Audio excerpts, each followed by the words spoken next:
ખેડૂતોના અઢળક પ્રશ્નો છે. ખેડૂતોને પાક વીમો નથી મળતો, ખેડૂતોને ભાવ નથી મળતા, ખેડૂતોને જ્યારે ને ત્યારે શોષણ થાય છે, કમોસમી વરસાદ આવે ત્યારે ખેડૂતોનું શોષણ થાય. આ બધા મુદ્દા તો ખેડૂતો ભાજપ પાસેથી આશા મૂકી જ દીધી. પરંતુ જ્યારે કંપનીઓ સાથે મળીને ભાજપ 1 લાખથી વધુ મોટા ટાવરો જ્યારે ખેડૂતોના ખેતરોમાં એ પણ યોગ્ય વળતરના અભાવે ત્યારે નાખવાની કામગીરી શરૂ કરી, ત્યારે ખેડૂતોને લાગ્યું કે હવે હદ થાય. અને પછી ખેડૂતો બધા આંદોલનો શરૂ કર્યું અને ખેડૂતો એક થયા. અને હું કહીશ કે આ ખેડૂતોની જીત છે. જ્યારે આપણે લડીશું તો કંઈક મેળવીશું. આજે ખેડૂતો લડ્યા તો કંઈક મેળવ્યું. પરંતુ જે રીતે અમે અભ્યાસ કર્યો છે, અત્યારે જે સરકારે ખેડૂતોને જે જાહેરાત કરી, એ જાહેરાતમાં હજુ પણ ઘણી બધી કમીઓ છે. અને એટલા માટે આમ આદમી પાર્ટીએ ખેડૂતોની જે લડત, જે શરૂઆતથી લડતી આવી છે, એ ચાલુ રાખી છે.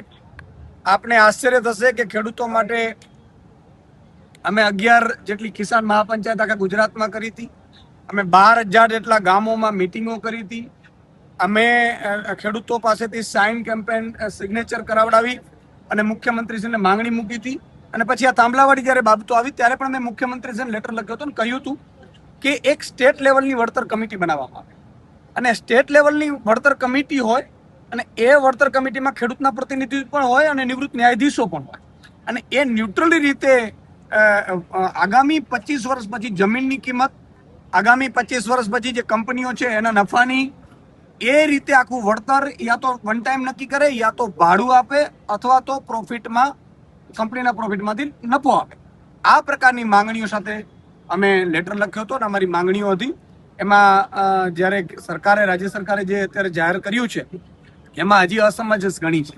તમે વિચાર કરો, ફરીથી આજ કલેક્ટર લેવલે જ કમિટી છે. એમાંય કલેક્ટર તો કોની પક્ષમાં રહેશે? અત્યાર સુધી કલેક્ટર કોની પક્ષમાં રહ્યા હતા?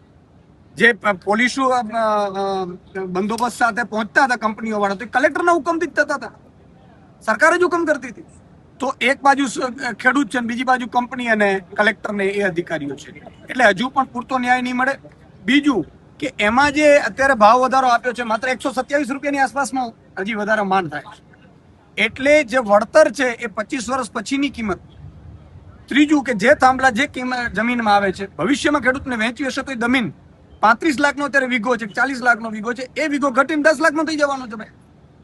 એટલે આ બહુ મોટી બાબતો છે જેના ઉપર હજી ક્લેરિટી નથી થઈ. એટલે આમ આદમી પાર્ટીએ ચાલુ રાખ્યું છે. આજે અમે ગાંધીનગરમાં આ તમામ માંગણીઓને લઈને અમે આજે સામૂહિક ઉપવાસ કર્યું છે. અમારા પ્રદેશના નેતાઓ ગોપાલભાઈ, મનોજભાઈ, પ્રવીણભાઈ અને તમામ બ્રિજરાજભાઈ સહિતના તમામ આગેવાનો આજે અમે 1 દિવસનો સામૂહિક ઉપવાસ કરીશું. બધાએ અમારા જિલ્લા લેવલના, તાલુકા લેવલના પદાધિકારીઓ, હોદ્દેદારો, સંગઠન મંત્રીઓ, પ્રદેશના નેતૃત્વના બધાએ આજે આવ્યા છે.